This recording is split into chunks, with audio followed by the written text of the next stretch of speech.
Uno.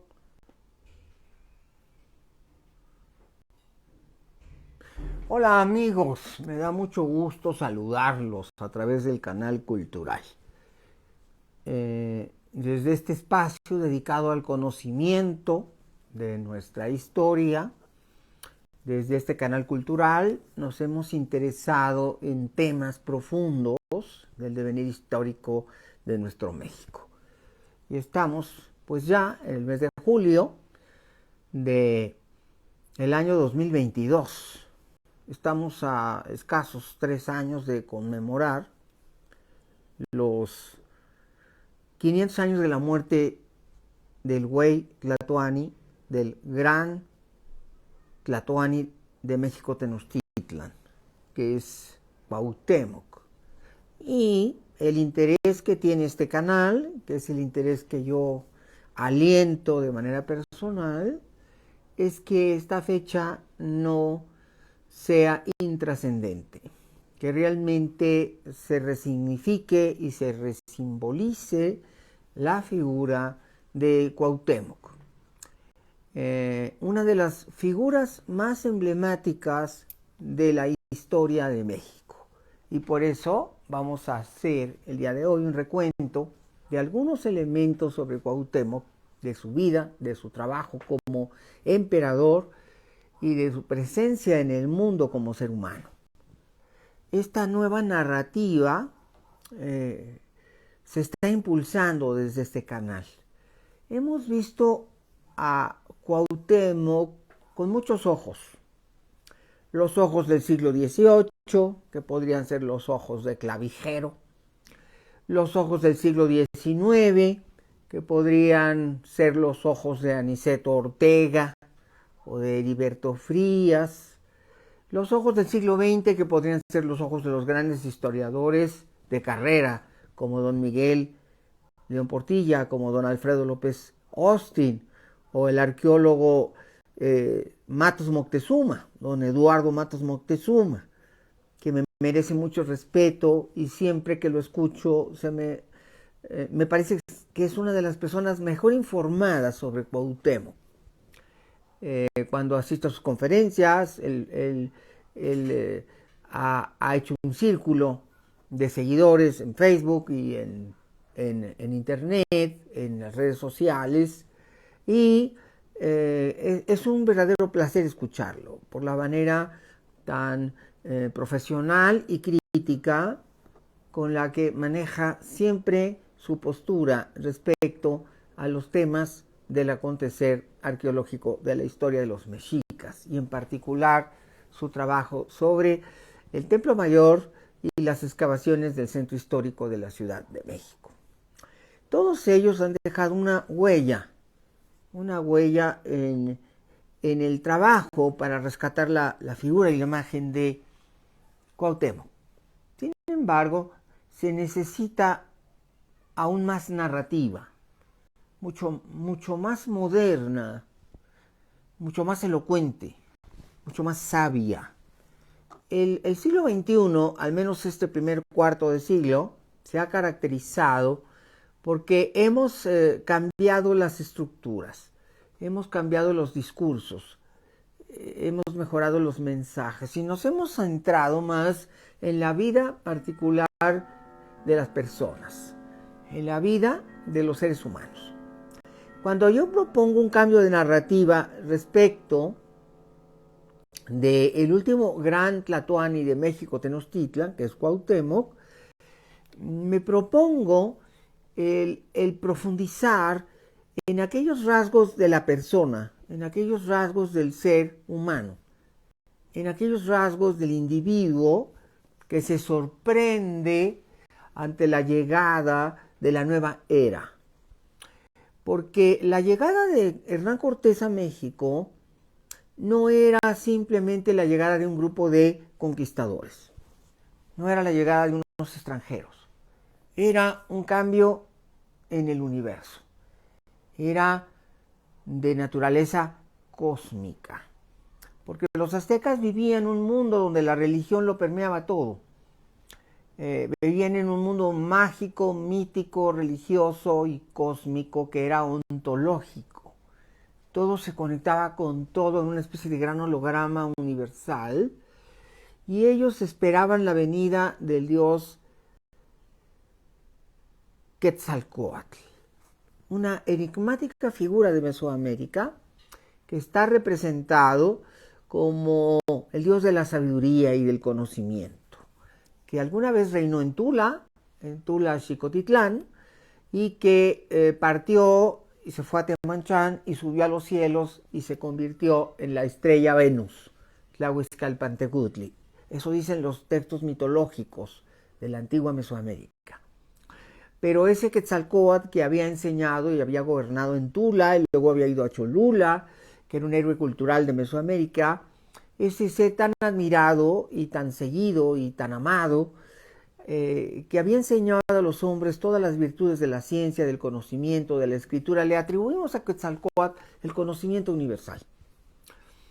Y sabemos que es una figura religiosa, mística, pero que puede también estar encarnada en un personaje histórico, que sería el príncipe Seacatl de Tula, que aparece como uno de los reyes reales de la ciudad de Tula Xicotitlán, allá hacia el año 900 de la era cristiana, o hacia el año 900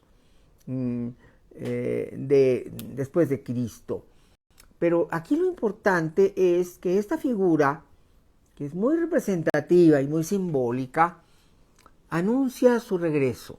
Y los aztecas, confundidos con sus mitos, confundidos con sus ideas, confundidos con sus tradiciones, creen ver en el atisbo de los que han llegado, de los extranjeros que han llegado, la representatividad de Quetzalcóatl. Ellos confunden a Hernán Cortés con Quetzalcóatl. ¿Cómo es posible esto?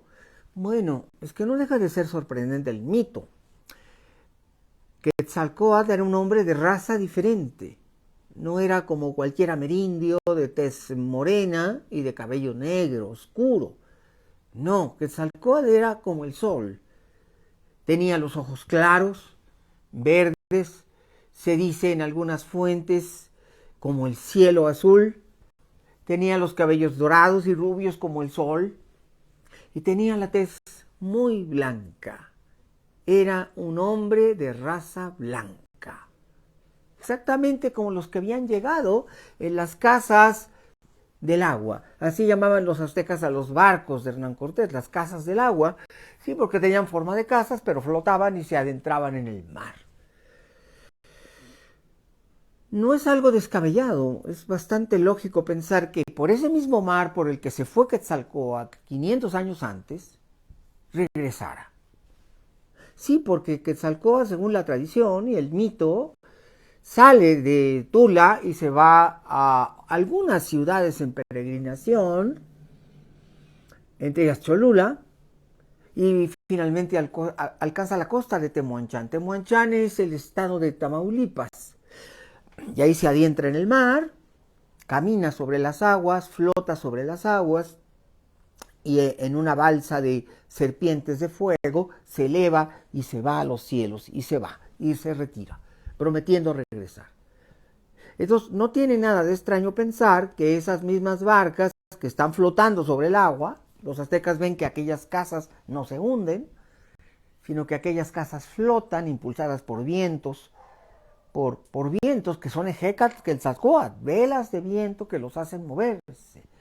Aquellos barcos que son las embarcaciones que en el siglo XVI había desarrollado la tecnología europea, eran grandes barcos que se movían con el viento, con la vela romana, con la vela arábiga, con la mezcla de ambas velas, se impulsaban sobre el mar. Al principio fueron carabelas y luego ya se convirtieron en barcos más complejos, en una serie de barcos propios del siglo XVI, que ya eran muy veloces y que podían fácilmente adentrarse en las profundidades del agua y cruzar el océano Atlántico. Colón trae unas pequeñas carabelas, pero Hernán Cortés trae unos barcos magníficos. No eran los galeones, que son propios hasta el final del siglo XVI, esos enormes barcos gigantescos que podían transportar cientos de toneladas en mercancías, en oro, en plata o en todo tipo de mercancías. Pero estamos ante el desarrollo de la gran tecnología del siglo XVI, la gran tecnología naval europea del siglo XVI, de la que España es uno de los puntos más excelsos de desarrollo. El puerto de Vigo y toda la Cantabria y San Sebastián y toda la costa norte de España está profusamente ocupada por grandes astilleros y grandes constructores de barcos. Entonces España es un imperio en expansión, es un imperio que está naciendo, porque recordemos que España había sido conquistada y sometida por los pueblos arábigos, almohades, almoravides y diferentes tribus que habían llegado y han fundado el Califato de Córdoba y se habían establecido en España desde el año 711 y que permanecieron en el control de parte de la península hasta 1492, que es justamente la fecha cuando los Reyes Católicos entran en Granada, que es la última ciudad y el último reino que se rinde después de la Reconquista. Y España vivía una era de oro, una edad de oro. Era la unificación de las Españas, que recordemos eran muchas, eran varios reinos que estaban separados y que bajo la corona de los Reyes Católicos se unifican en una nueva realidad que es políticamente toda la península bajo un solo gobierno, excepto Portugal. Y en ese momento en que España está en su expansión y en su auge, es cuando surge el gran proyecto de Colón, que viene al Caribe y descubre las islas de la mar Océano, que confunde con Asia. Y justamente estas islas son las primeras colonias que España tiene en América. Cuba, Santo Domingo y otras de las islas del Caribe. Y desde ahí se fragua la conquista de México. Y desde ahí se descubren los españoles que hay una tierra firme y que está al oeste, y empiezan a llegar los relatos, los rumores de que hay un imperio colosal, de que hay un imperio lejano, una ciudad entre montañas, sobre una laguna. Se empiezan a escuchar estas historias. No es un viaje, son muchos. En 1517 y 1518 vienen Saavedra y Grijalva y llevan la información a Cuba de todo lo que han visto al navegar las costas de Yucatán y de Veracruz.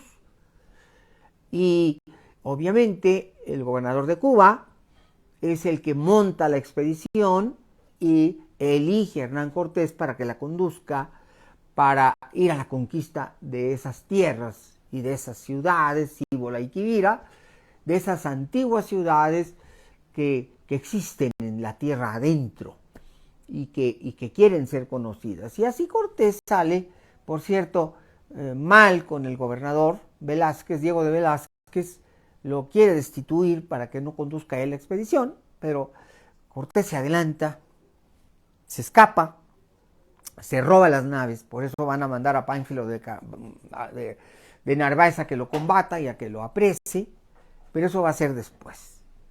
Entonces es muy importante considerar que justamente en estos años, en este inicio del siglo XVI, entre 1515 y 1521, hay esta gran revolución de hechos en la zona del Caribe y del Golfo de México. Están llegando las expediciones de Hernández de Córdoba y de Juan de Grijalva, y la tercera, que sería la de Hernando de Cortés. Pero han llegado otras expediciones. Por ejemplo, ya teníamos a Gonzalo Guerrero establecido en Yucatán, en un naufragio que hubo de una de las expediciones anteriores. Entonces había habido ya mucho contacto, ya había habido ya muchos viajes. Y Gonzalo Guerrero y Jerónimo de Aguilar habían quedado ahí cautivos con el rey Nachancán de Chetumal, y después uno de ellos se va a sumar a la expedición de Cortés. Y justamente cuando Moctezuma se entera de que están llegando los teules, porque a él le informan, el imperio tiene 38 provincias, el imperio tiene muchos millones de habitantes. Tenochtitlan es una gran ciudad que tiene 250,000 de habitantes, es la capital del imperio, pero hay 38 provincias y hay en Mesoamérica alrededor de 25 millones de habitantes. Es una gran zona geográfica y hay más de 200 ciudades prósperas, muchas independientes y que no formaban parte del imperio azteca. Por ejemplo, el imperio azteca gobernaba parte de Mesoamérica, pero había ciudades que no estaban bajo el control del imperio azteca. Las de Michoacán, por ejemplo, que los aztecas trataron de conquistar Michoacán, pero no pudieron. Eran demasiado duros de roer los Cazonzi, purépechas, y no pudieron con ellos. ¿Cuántas veces salieron los ejércitos de Tenochtitlan a la conquista de Michoacán y cuántas veces llegaron derrotados? ¿Por qué? Porque esta extraña cultura que aparentemente llegó de Sudamérica, o con influencias de Sudamérica, tenía ya armas de metal y tenía un conocimiento del cobre y usaba el cobre para la guerra. Entonces no eran fáciles de conquistar.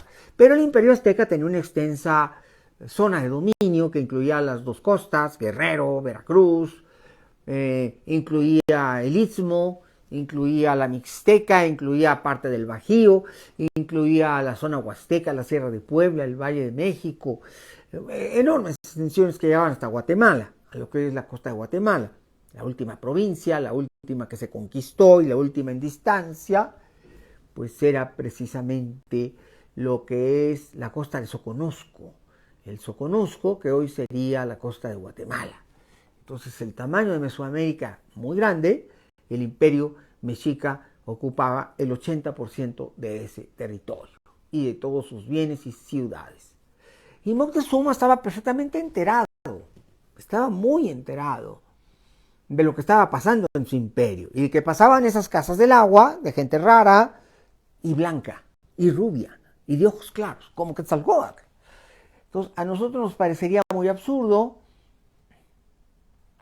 pero si nos colocamos en ese momento de la historia, pues es entendible que algunos aztecas, si no todos, pensaran que realmente estaba llegando Quetzalcóatl, que verdaderamente se trataba de aquel hombre rubio, blanco y barbado que había venido de algún lugar del universo mítico y que había fundado las grandes instituciones culturales de Mesoamérica y reclamaba su espacio. Entonces las actitudes de Moctezuma, que son tan extrañas, porque bueno, él tenía el imperio y tenía el ejército azteca que era poderosísimo, uno de los ejércitos más poderosos del mundo, y podía lanzarlo contra una expedición de menos de 1000 españoles y podía destruirlos, pero no lo hizo. En lugar de eso mandaba embajadores con regalos. Ese gran disco de 2 metros de diámetro con la figura del dios solar, de Tonatiuh, pues lo único que despertó fue la codicia de Hernán Cortés. Cuando Cortés recibe un disco de oro macizo que tenía 2 metros de diámetro y 15 centímetros de profundidad, imagínense nada más una rueda de oro macizo, y se lo manda al rey de España como regalo. Y el rey de España se fascina. Es Carlos V, el Habsburgo, el nieto de la reina católica, el hijo de Juana la Loca. Carlos V de Habsburgo, Carlos V de Alemania, primero de España. Pues claro que le va a decir Hernán Cortés: sí, te reconozco a ti como legítimo conquistador de México, reconozco tu gobierno, la fundación que hiciste en la antigua Veracruz para que haya un cabildo y un ayuntamiento que te respalden. Y claro, si vas a mandar estas cantidades de oro, por supuesto que tienes la batuta, porque en una sola pieza había llegado más oro que todo el que habían podido sacar de Cuba en 20 años los españoles. ¿Por qué? Pues en Cuba no había oro. Y en cambio el imperio azteca aparentaba ser el tesoro más grande del mundo. De ahí la fama que tuvo en Europa el llamado tesoro de Moctezuma. ¿Por qué? Pues porque Moctezuma guardaba una enorme cantidad de joyas y de arte en oro en el palacio de Atzayacatl, y los españoles descubren, haciendo un boquete en una pared, el tesoro. Y se apropian del tesoro cuando están en cautiverio en Tenochtitlan. Y entonces, pues obviamente el tesoro sí es real, el tesoro sí existe. No había monedas, no había lingotes, porque esa manera de convertir el oro en monedas es una tradición que viene de Lidia, del año 700 a.C., que se populariza con los griegos y luego con el Imperio Romano. Obviamente desde Alejandro Magno ya se había popularizado el uso de la moneda, pero en Mesoamérica el oro no tenía un valor numismático, porque no había monedas. En Mesoamérica se comerciaba con granos de cacao, y tenía más valor el cacao y la piedra de jade que el oro. El oro en realidad tenía simbolismo religioso. Era el sudor del sol. Se utilizaba para las prendas sagradas y para la realeza. Y la corona del emperador Moctezuma o de Cuauhtémoc pues pesaba 3 kilos de oro. Pero era un símbolo de poder. Era la diadema real, el copili o diadema real de los emperadores de Tenochtitlan, de los Huey Tlatoani. Y no tenía una corona. Moctezuma se llega a decir que llega a tener 30, 40 coronas de oro. A 3 kilos cada uno, pues imagínense la cantidad de kilos de oro que había en el tesoro que los españoles encontraron ahí en el palacio de Atzayacatl. Había cientos, miles de joyas, collares, arcillos, vestuarios, telas finísimas hechas con hilos de oro, cantidades enormes de prendas de vestir, pero además de figuras de las deidades y de elementos litúrgicos que se utilizaban en los rituales de los dioses, o dioses que se hacían de oro, sus imágenes, o en el caso de Tonatiuh, ya que el oro estaba consagrado al culto solar. Bueno, pero aquí lo importante es decir que va a surgir una figura dentro de toda esta confusión.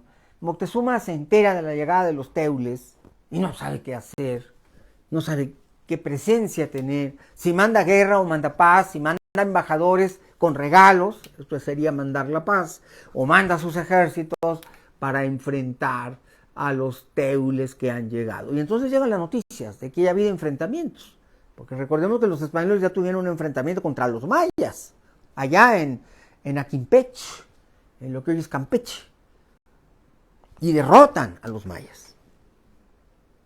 Y entonces Moctezuma se queda en frenesí. ¿Y quiénes son estos? Y empieza a escuchar el hecho de que traen armas, innovación, armas nuevas, que usan como arma el caballo, que los aztecas creen que son venados, que usan como armas el acero. Basta con ir al Museo Nacional del Virreinato para ver en las primeras vitrinas de las 3 primeras salas los mandobles, que son unas espadas de 1,70 m, unas espadas larguísimas que utilizaban los conquistadores y que eran las espadas que traían los españoles en tiempos de Hernán Cortés, y que eran mandobles que tenían una gran efectividad, eran de acero, de gran calado, de gran firmeza, de gran dureza, de gran resistencia, de gran flexibilidad, y que pasaron unas armas terribles. Y si ahí agregamos a los arcabuces, y si agregamos también las armas de fuego, pues entenderíamos que hay una enorme cantidad de armas que Moctezuma no conoce. Y entonces dice, estos dioses tienen el manejo del fuego. Como son dioses, ellos manejan el fuego. Y bueno, Hernán Cortés les truena los cañones a los embajadores de Moctezuma, y entonces los embajadores vienen y le cuentan al emperador que han visto lo que ha sido la explosión de un cañón, que es como un rayo que cae del cielo. Y entonces aquellos extranjeros son o dioses o magos, o tienen cosas incomprensibles que nadie acierta a entender ni a comprender, y que son muy peligrosos. Y entonces Moctezuma quiere como mirar antes de actuar. Y entonces deja que los españoles lleguen a Veracruz, que es ya parte del Imperio Azteca, y se establezcan en la zona de la costa, de lo que hoy es la ciudad de Veracruz y de la antigua Veracruz, y que funden su primer asentamiento. Y mientras tanto, ¿dónde está Cuauhtémoc? ¿Qué ha dicho Cuauhtémoc? Sí, porque va a haber un enfrentamiento feroz entre Cuauhtémoc y Moctezuma. Cuauhtémoc es un príncipe de alto linaje y es parte de la familia real y es muy influyente, es muy ascendente. Cuauhtémoc es un personaje muy importante y Cuauhtémoc es el rey de la ciudad de Tlatelolco.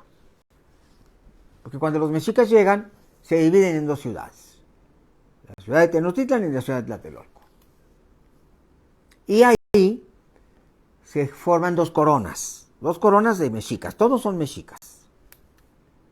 Pero hay mexicas tenochcas y hay mexicas tlatelolcas.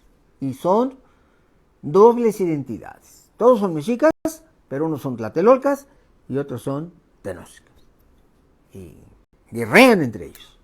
Son poderes separados.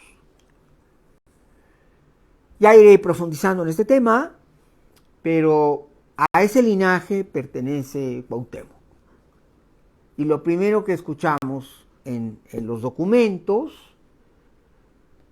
en las antiguas crónicas que nos han llegado, las de origen indígena, las crónicas de los grandes religiosos como el Padre Durán o Bernardino de Sahagún o los grandes religiosos, sobre todo Fray Bartolomé de las Casas, que es el que más abunda en estas temáticas, con el padre Fray Diego Durán, es lo primero que nos dicen los cronistas religiosos, es que Cuauhtémoc siempre fue un hombre muy joven, muy respetado, muy reconocido, un soldado feroz y muy valiente, un gran tlacatecatl, es decir, un gran capitán, que se había fogueado en la guerra, y que siempre fue una voz disidente.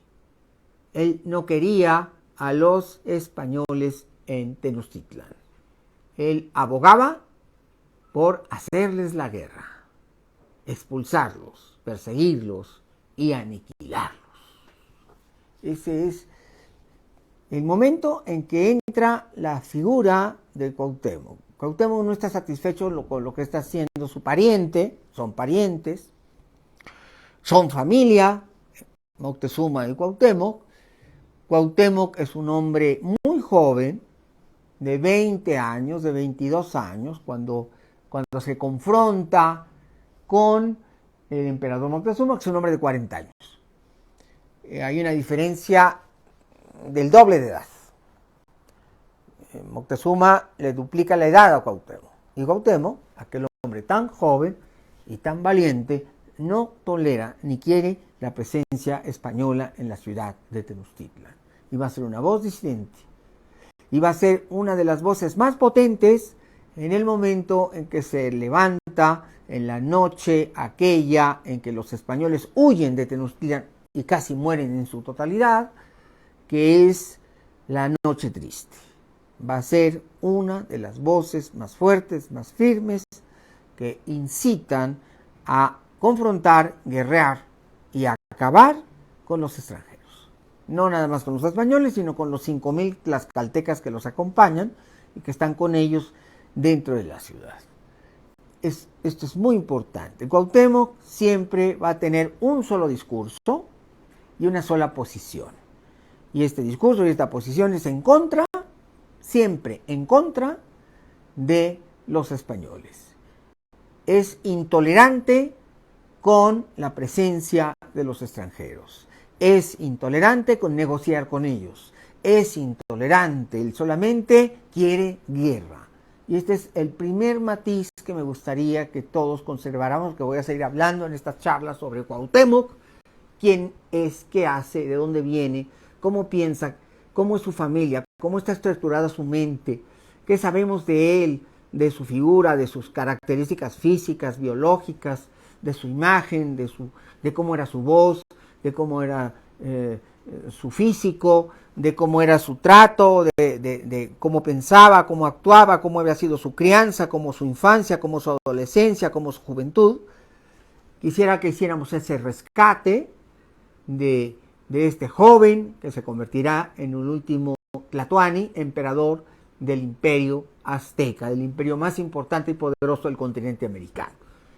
Siempre esa voz fue la que guió, fue la voz de Cuauhtémoc, la voz de un tlacateca, de un jefe guerrero, de un hombre de armas, de un general, de un militar. Nunca tuvo una segunda voz. Siempre se mantuvo en esa tesitura.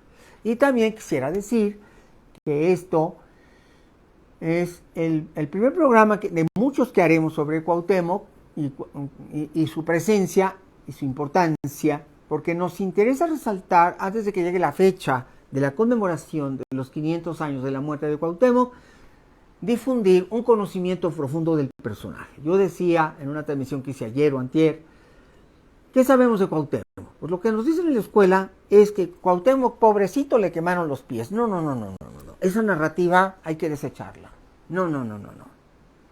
Porque se nos hace muy decadente. No, Cuauhtémoc es el águila que va al acecho. Hay traducciones de la palabra Cuauhtémoc como águila que cae, no es esa águila que ataca. Las águilas cuando atacan bajan del cielo y van sobre su presa. Y atrapan a la presa y así es como sobreviven y comen. Entonces, un águila que acecha, un águila que baja y que acecha y que ataca y que lucha y que pelea. No. Hay como una imagen de Cuauhtémoc pobrecito y no es esa la narrativa que le corresponde a un personaje de las características del nuestro. No, Cuauhtémoc es un hombre fuerte, valiente, arrogante, inteligente, prudente, sumamente apto para la guerra y capaz, que toma grandes decisiones y que defiende a Tenochtitlan como Héctor defendió a Troya, con esa gallardía y con esa furia, y que nunca se dio por vencido, nunca jamás. Y sí le quemaron los pies, y lo más triste es que los mexicanos no saben ni cómo. Pusieron leña, con agua caliente, con carbón. ¿Cómo le quemaron los pies? No fue ninguno de estos métodos. Tampoco fueron hierros candentes. Le echaron aceite, le prendieron fuego al aceite. Así fue como le quemaron los pies a Cuauhtémoc. Y lo debemos saber, con detalles minuciosos. Y en esta nueva narrativa, en la que tenemos que enfrentarnos al hecho de los 500 años, se trata de todo menos de pobrecito. Cuauhtémoc nunca tuvo nada de pobrecito. Uno dice, pues es que es un niño. No es un niño, es un hombre de 25 años. No es un niño. En el mundo azteca se vivían 45 años. Estaba a la mitad de su vida. Ahora se vive 90 años. O hasta 100. Entonces un hombre de 45 o 50 años hoy estaría como en su plenitud. Pero en la época azteca se vivían, cuando mucho, 40 o 45 años. Por lo tanto, Cuauhtémoc estaba en su plenitud. Estaba a la mitad de su vida. Hoy un jovencito de 25 años pues casi no sirve para nada. Pero en el mundo azteca ya se había vivido la vida, ya se habían tenido hijos, ya se habían tenido esposas, ya se era padre de familia. Se casaban a los 16 años. Y ya a los 25 pues tienen niños de 9 o 10 años de edad. Y responsabilidades de padres y responsabilidades de guerreros. Hay que entender los cambios de los ciclos biológicos. Entonces no es un niño pobrecito, no es todo un oficial de guerra. Es todo un rey. Ya tiene años gobernando. Ya tiene años como gran Tlacatecatl. Es todo un hombre hecho y derecho con toda la barba, aunque tenga tan solo 25 años. Y por eso se le confía a él la defensa de Tenochtitlan. Y se confía en él y se cree en él, porque trae un linaje atrás de hombres heroicos. Entre ellos, por supuesto, su padre, el emperador Ahuizotl. Y obviamente todo esto hace una diferencia enorme en la narrativa. y hace una diferencia enorme en nuestra comprensión. Por eso es que entrando profundamente al conocimiento del personaje, nuestras dudas se disipan y somos más asertivos para entender su dimensión colosal como defensor de Tenochtitlan y todos sus actos políticos y sus actos de gobierno sumamente cuidadosos, sumamente inteligentes, sumamente capaces, que permitieron una defensa heroica y que el imperio sobreviviera un año más. Después de la derrota de la Noche Triste, los españoles se fueron a refugiar a Tlaxcala, ahí construyeron sus bergantines para después venir y con una cantidad fabulosa de tamemes, 10,000 tamemes, venían cargando los barcos que se construyeron ahí en Tlaxcala para botarlos en las aguas del lago de Texcoco. Imagínense el desfile de 10,000 tamemes que vienen con los barcos hechos pedazos para armarlos en la orilla de la ribera de la laguna y luego botarlos. Tecnología nunca vista en Mesoamérica, porque los aztecas tenían canoas, pero estos eran verdaderos barcos que se impulsaban con velas, que eran muy veloces y que tenían cañones en su superficie y armas como ballestas y arcabuces muy eficaces para hacer un sitio como el que con sus 11 buques Hernán Cortés puso a la Ciudad de México. Entonces, entender las dimensiones de cómo Cuauhtémoc se confrontó con todo esto y con éxito, sus grandes victorias y sus grandes batallas, eso es parte del conocimiento profundo que nos va a dar un juicio mayor, una comprensión verdadera y mucho más completa de la personalidad de este gran hombre de 25 años, que tuvo un enorme talento guerrero y una gran capacidad de gobierno, mucho, muy superior a la de Moctezuma, mucho, muy superior, y probablemente una de las más importantes mentes de su tiempo. Es por eso que me interesa tanto profundizar en estos temas. Y pues gracias, amigos, me voy a despedir ya.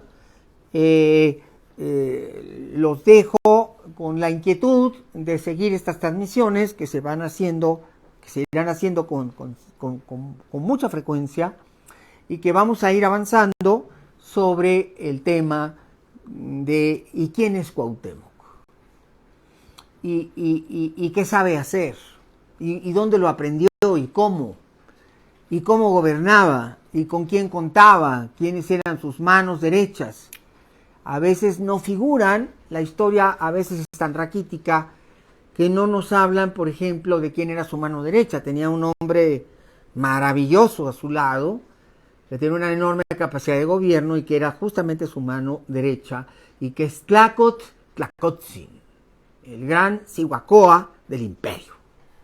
El Cihuacóatl sería hoy como el secretario de Estado en los Estados Unidos, o como el primer ministro de Gran Bretaña, o como el secretario de Gobernación de México. Tenía un gran apoyo en Tlacotzin, en el gran Tlacot, o el gran Tlacotzin, un gran príncipe de una inmensa capacidad de maniobra que le permitía a él el gobierno de la ciudad, cuando él estaba más bien enfocado al gobierno del ejército y a la defensa y a la lucha armada contra el invasor. Y no era cualquier invasor. Si uno dice, pues eran 1,000 españoles o 1,200 los que llegaron a sitiar a Tenochtitlan.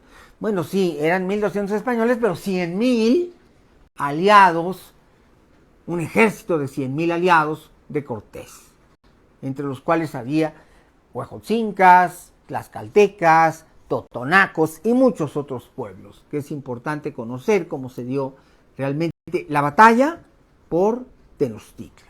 La batalla por Tenochtitlan fue todo un evento en la historia universal.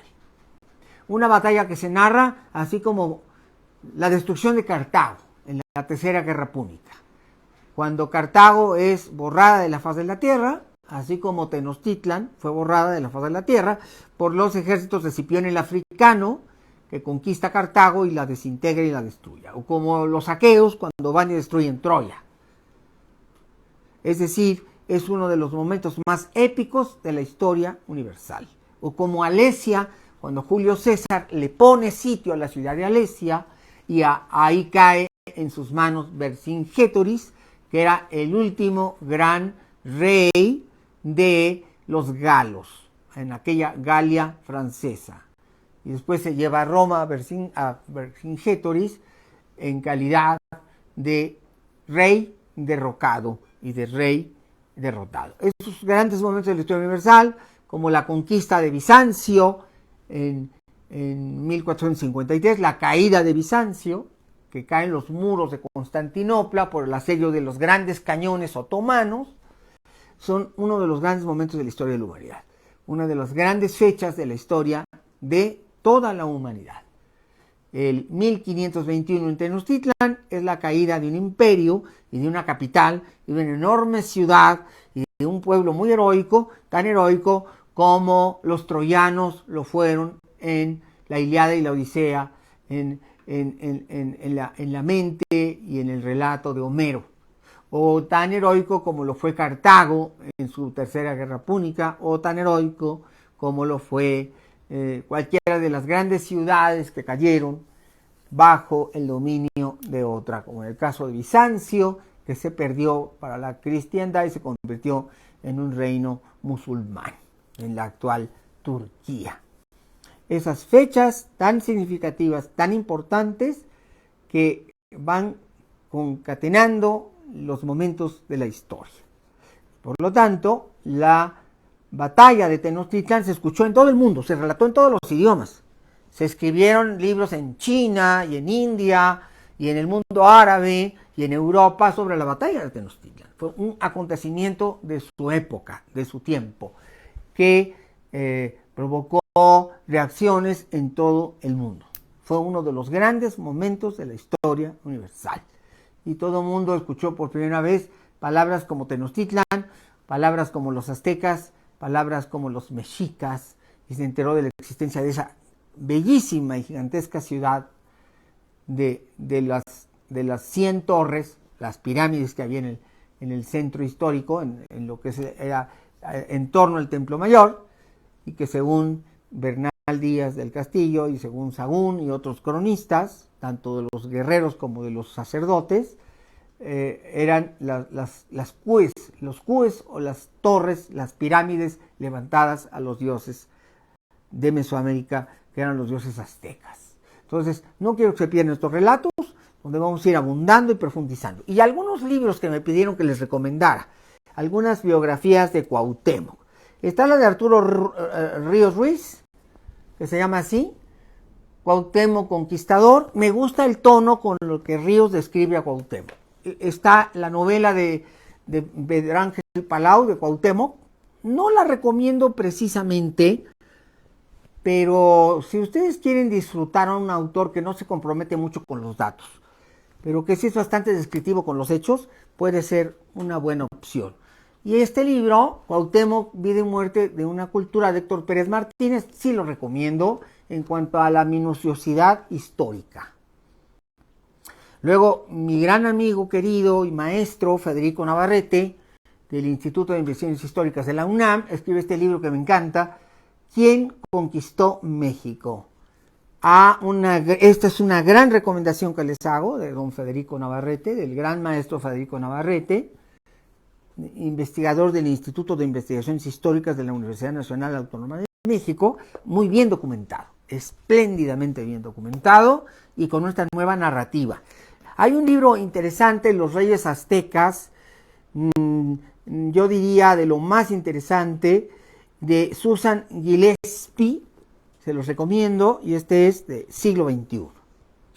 Obviamente está el de Hugh Thomas, La Conquista de México, yo lo recomiendo mucho, un libro denso.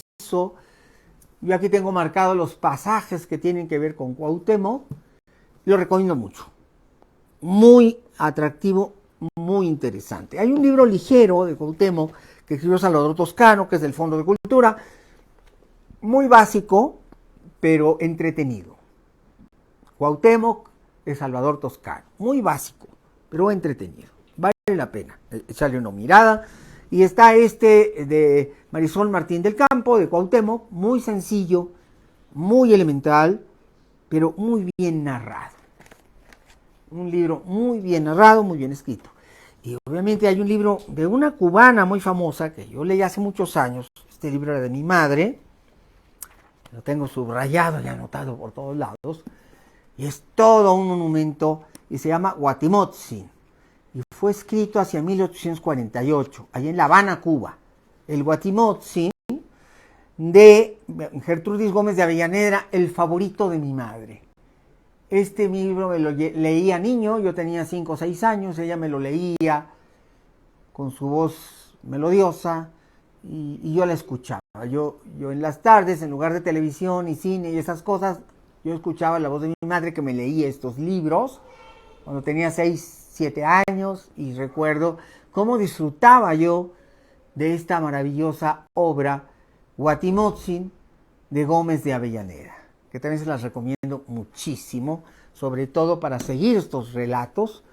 Luego este libro del Quinto Sol, de Camila Townsend, muy bueno, se los recomiendo bastante. Camila Townsend, El Quinto Sol, lo recomiendo mucho. Y hay otros más, no les voy a hablar de todos los libros que tengo aquí. Bueno, aquí está el de Guadarrama, de Sofía Guadarrama Collado, muy básico, pero vale la pena, o sea, ogéenlo, léanlo. Muy básico, pero bien contado. Así como de telenovelesco. No es como el de Margarita Yourcenar de Memoria de Adriano, que es muy culterano. Este es muy sencillo, pero vale la pena. Entonces, gracias por estar en este canal cultural. Gracias por seguirme en estas transmisiones. Gracias por escuchar y compartir estos pensamientos. Pero recuerden, estamos alentando ya la celebración de los 500 años de la muerte de Cuauhtémoc, que dentro de 3 años, menos de 3 años, el 28 de febrero del 2025, estaremos ya cumpliendo los 500 años de la muerte de el príncipe, rey de Tlatelolco y emperador de los aztecas, del gran Huey Tlatoani Cuauhtémoc, dicho de manera reverencial, Cuauhtémotzin, nuestro señor Cuauhtémoc, el último grande de la casa de Acamapixtli, de la familia real Tenochca. Y gracias, me despido de ustedes. Hasta la próxima transmisión. No se pierdan las transmisiones aquí por el canal cultural, por el canal de CUDEC, la Universidad CUDEC, doctor Emilio Cárdenas. También en el área de historia, también estamos subiendo estos materiales, además de en Facebook Live. Y amigos, muchas gracias por su presencia, su preferencia y los espero hasta nuestra próxima cita.